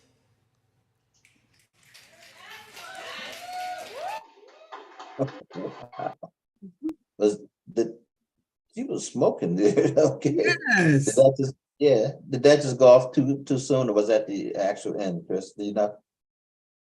Oh, that was the answer. Okay, that was the end. Okay, yeah. Sometimes when people end, you're not sure if they ended or not, you know. But Yeah, then it seemed like she could have just went on a little more or something. yeah, really. Yeah, she was into the flow there. Interesting. Very good. Very good. Yeah. So I'm many- always go ahead. I just said so many gifted young people. I mean, it just flows out of them. Yeah, it does. It does. They bring it. You know, let me comment on something real quick. We didn't have a huge turnout at all for our Juneteenth on Sunday. Had a great turnout on Saturday for the breakfast and all the games and stuff we were able to do. It was high time. It was really, really nice. And then on Sunday at the State Museum, we didn't have the kind of turnout we were hoping to have, but there were a lot of organizations having different events going on at the same time. And so the performers got up on that stage and spoke as if they were speaking in like Brazil did to 1 million people. You know, it was really well done. And so I'm glad that we were able to capture that, thanks to Nicole Wilkerson. She took my phone and another phone, and she just really captured. Generally, we have a person who comes down. In fact, Victoria Pitts, I know she was busy as, you said, one-arm paper hanger, because she has so many events to go to. But we were always blessed whenever she comes through, because she captures everything so well for us. But Nicole did a great job. And, you know, we showed that clip of the Zill, and maybe we'll show that again before we go off, since you missed it in that. But anyhow, I have to give hats off to the performers. They were fantastic. And the people that were there enjoyed it immensely and said, oh, you got to do this again, you know, the kind of thing. So the one thing I do hope that we'll do next year is not have so many things going on. I understand that I was talking to a person who went down to AFRAM. AFRAM was both Saturday and Sunday in Maryland, Baltimore, I believe. And they said on Saturday, they estimated that there was 75,000 people there. They said on Sunday, it doubled to 150,000 people. Wow. Can you imagine that? That's unbelievable. And I love AFRAM. I'm sorry that we even scheduled something during AFRAM. Think about that. We should have scheduled that thing just for that Saturday, that Sunday, and gone down that Saturday or vice versa, whatever. However, we did go down to Maryland. We went down to Pat's sister's house, so they bought this fabulous house, and she's brought all these people over. It was really a nice time. What a great celebration in terms of just bringing family together. All the food was incredible and all that kind of good stuff. We should have stopped up at AFRAM, because we really drove right past when I think about it. But hats off to everybody that went. I understand that there was one little hiccup, that there was a major, I guess, gnat infestation. They said people started getting gnats all in their mouth and their eyes, everything. At the AFRAM? Huh? At the AFRAM? At AFRAM, yeah. They said the people, they said it was a bus that went down. I was talking to a lady. She said the bus went down, took 48 people. They went to see the Isley brothers. She said they never saw the Isley brothers. She said someone stirred up something, and it was so bad. It was actually on the news that she said, no, she said, I was chewing gum. Next thing I noticed I had a mouthful of gnats. She said, it was just Wow. incredible. Yeah, she Oh said my they gosh. left. Said they had to run to the bus and they had to leave out of there. So I don't know, but they said, she said, Oh all my in all, it was gosh. fantastic. Said, but people galore. She said, you could hardly move. And then it doubled the next day. Woo. Yeah, I don't think I want to be in the crowd there. Yeah. She said it was kind of tough. And then she's not older. I mean, she's retired and everything, but she said, hey, you know, you really had to deal with all the wonderful program. She said, but just had to deal with so many people and everything. But anyhow, I hope that Harrisburg, we can capture some of that energy next year, you know, because everything was so spread out and no event had an overflowing crowd. Everybody was just doing okay. We had so many events and we have to think about that. So we had 2 events this year. We're going to do 1 next year. And You hopefully went up we'll to do Reservoir? this past week. Well, no, today I think Denise was up there, the one that did, Denise, what's her last name? That did Liquors. breakfast? Yeah. What's her name? Liquor? Liquors. Yeah, Denise Liquors. Yeah, I went over to their New York insurance company, you know, to see about my life insurance and all that. But Yeah. she said she had went up for a little bit, even in the rain, but she said they had tents up. So they'll be up there until the 25th. Yeah, but there's not been hardly anybody out there at all. Really? I've been following it on Facebook, and they do it live. Someone always has a camera up. And at one point, I bet you I counted, I mean, in the entire area there might have been 10 people. And then the other guy who went up, he said, I actually was there. He said, probably 25. He said, because there were some people over here, he said, but you're talking about, you know, and I mean, they're doing it 9 in the morning to 4 in the afternoon. And so no knock. I mean, they have 2 DJs, but mostly they were having speakers. And it just hasn't hit, you know, people just aren't going out. And then of course the rain. Sam Cooke's son is supposed to be there? Or? He was there, yeah, he was there yesterday. He was there today and he was singing. Yeah, he was singing and everything. He did some of the song that his father did, Change Is Gonna Come. Wow. He spoke, but he was speaking to, I saw Keontae standing in front. I saw Denise, I knew I saw her, and I maybe one other person, but other than that, I'm telling you, it was really nobody. I mean, you know, so, you know, and they're doing it for 4 or 5 days. That's the other thing. Started Wednesday, it's gonna be over Sunday. That's a long time. It is. Yeah. So, and Eric Jackson was the MC and all that. But you know what? At least they tried and they did it, you know, and so God bless them. Hopefully there'll be a bigger audience tomorrow and this and that. I do want to say real quickly that over at 900 South Arlington Avenue, starting tomorrow at 12 noon, we're going to have an ice cream social thanks to Shamira Dennis and her organization called D&D Journey. And D&D Journey works with families and young people who are special needs children. And so she's done these things before. It was really a nice turnout. It will be happening again, all free. It'll be in the dining area of 900 South Arlington Avenue, which is where our offices are. And it starts tomorrow at 12. And we're gonna have free ice cream cones, free ice cream cups, and all that kind of stuff, you know. So if you want to bring your kids out and your family out, you know, get a little ice cream, you know, feel free to do so. But it's being sponsored by D&D Journey, which was founded by Shamira Dennis. And she happens to be my daughter-in-law. And so she will have her family there along with my son, David. They'll be there and doing that thing. And bring your kids out. And get Did they have a flyer or something? She had a flyer on Facebook I saw, but I haven't Okay. seen it. But I mean, you know, I don't know. I Because know if I go to the bike shop tomorrow, I could tell them, because we close at 12 tomorrow. Okay, yeah, there's something that if you go to Shamira, Shimera Dennis, Dennis, Shamira Dennis on Facebook, you might find that flyer on her page, and I'm not sure how else she got it out there. But she, her and another young lady, I believe, they're teaming up, and they're just trying to do little things to keep things going. And so, yeah, Nice. so come on down. And the Writers Wordshop, we're supplying a lot of ice cream and stuff like that. So we're going to be a supporter, and I'll be out there. I hope I don't eat it before I get to the actual site. You know, I'm going to try to make it. You see me in the corner somewhere, just anyhow. Brother Chris, let me say, there it goes. I scream, you scream, we all scream. Brother Chris is amazing. That guy. Thank you, my brother. Thank All you. the advertisement. Yeah, thank you, man. So 900 South Arlington Avenue, it's a free event for all. It's from 12 to 5. Wow, that's a that's a lot of ice cream there, boy. But anyhow, so yeah, for more information, D&D Journey 07@gmail.com. D&D Journey 07@gmail.com.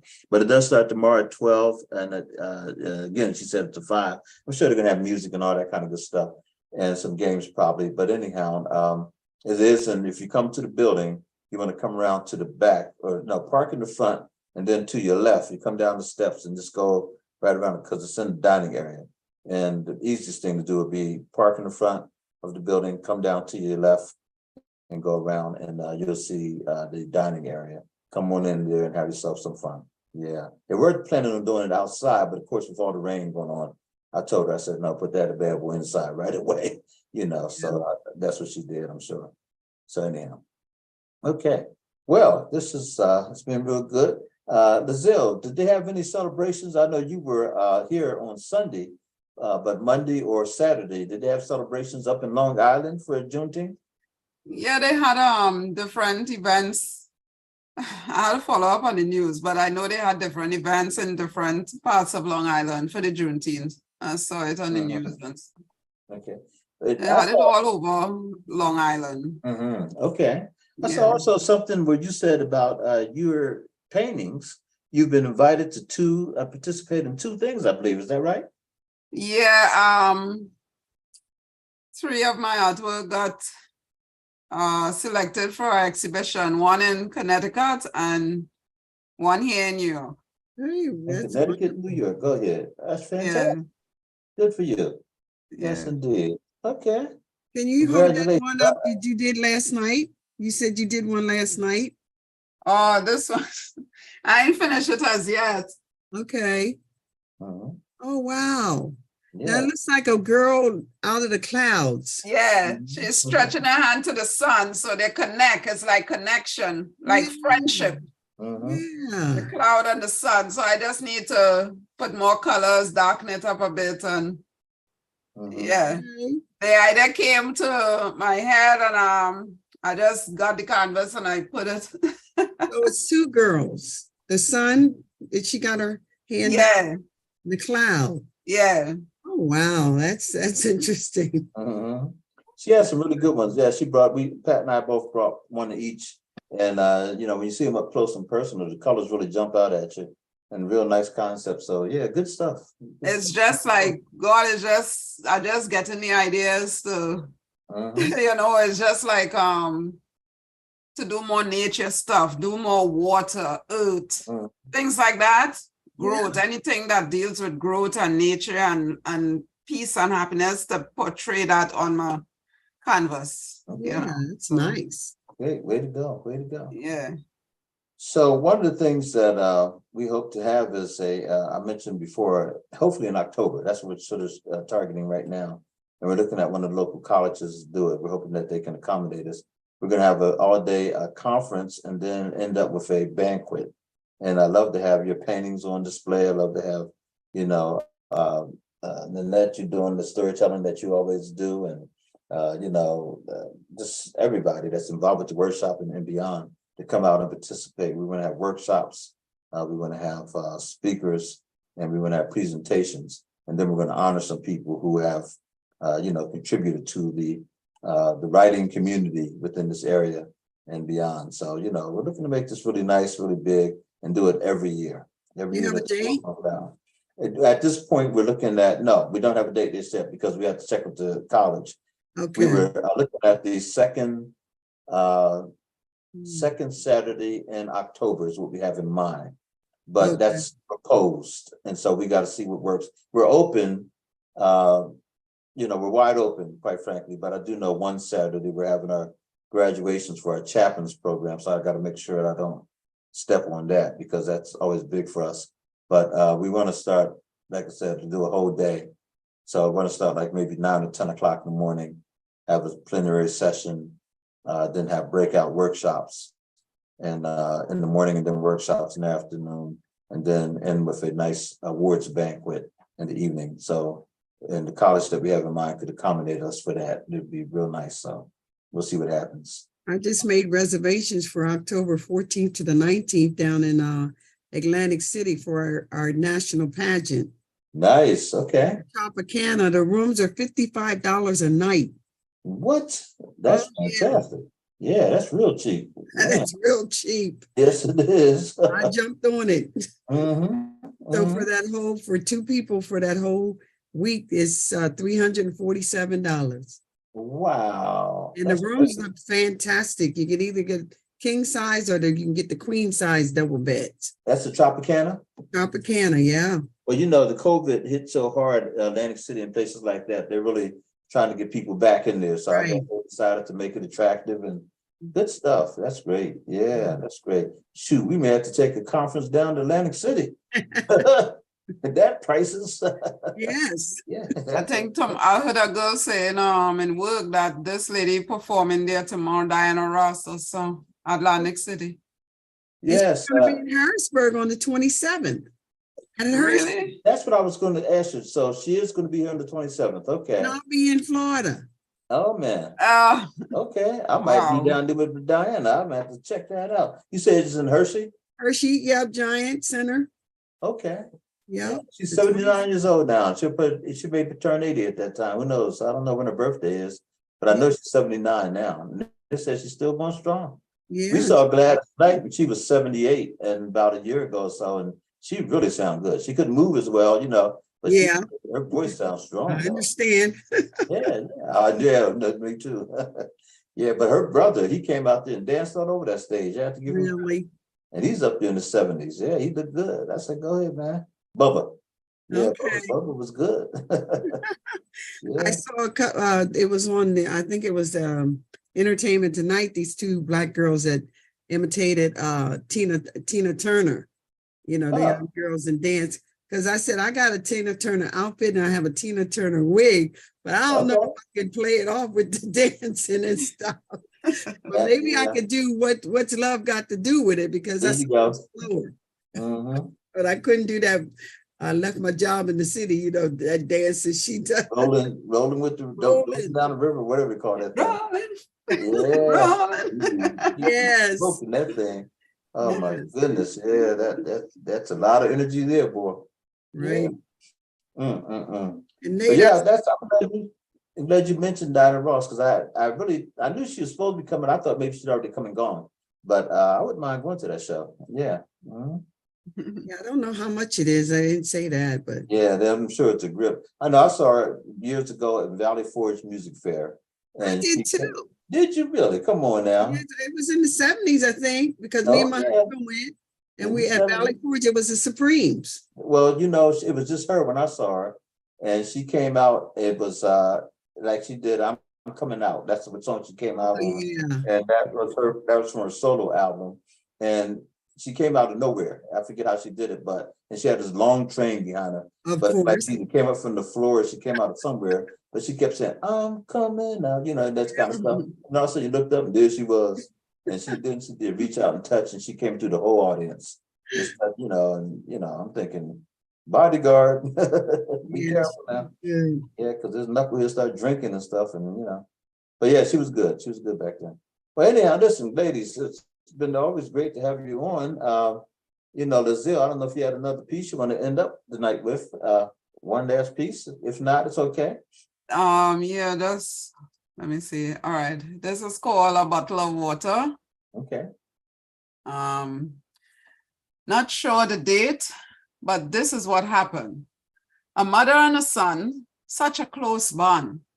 He stayed back so Mama could reach home. But feeling for something to drink, he stood there and think. A bottle of water, his eyes blink. But that was it. He didn't get time to sit. A human shield he became as the bullets launched with his name. His mother awaits his presence. Home-cooked meal she sensed. Maybe a knot in her stomach.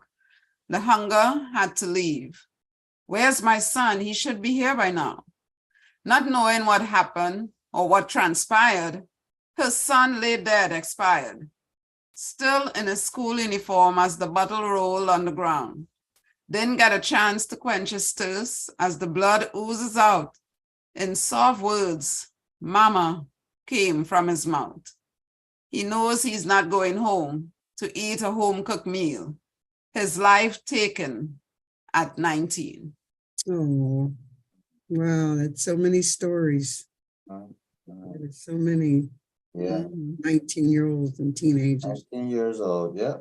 Least we forget, right? Yeah. Yeah. So again, that's why I say hats off to the folks who tried to do the piece up at the Reservoir Park. It's called Stop the Violence.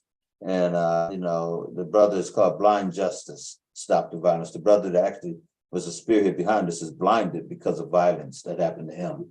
And he was being interviewed in a lot of different places. And you know, he really means well. And I'm sorry that, you know, it's not going off the way it wanted to, but the fact that they have it on Facebook, they're capturing the speakers and the songs and all that, it does have life.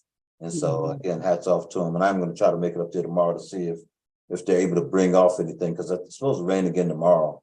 Yeah, But, weekend. yeah, the whole weekend. Yeah, Yeah. So it's just one of those things, you know. But also, I wish they had thought it through a little bit better in terms of entertainment and what they wanted to say, how to get the people out there. There's a method to getting people to come to something. You know, I know that myself because I don't know. Especially in Harrisburg. Yeah, especially Harrisburg. There you go. Yeah, so it is what it is. But God bless them. And whatever you do, brothers and sisters, do not get discouraged. Just keep on keeping on. And as Chucky Pitts would say, right on. So anybody, y'all, thank you so much. Did you want to say something about the Axel thing? Because I got something about Preparation Academy. Yes, Preparation Academy. In fact, you have it in front of you? Yep. What's the dates on the Preparation Academy? It's June the 29th, July 6th, Thursday. Yep. July 6th, July 13th, and July 20th. So those are all Thursday evenings, and those are set up for all those young people, 16 of them who want to come in and get some feedback, some coaching, some mentoring on their performance and also their presentation. Because remember, they've already sent everything into the national.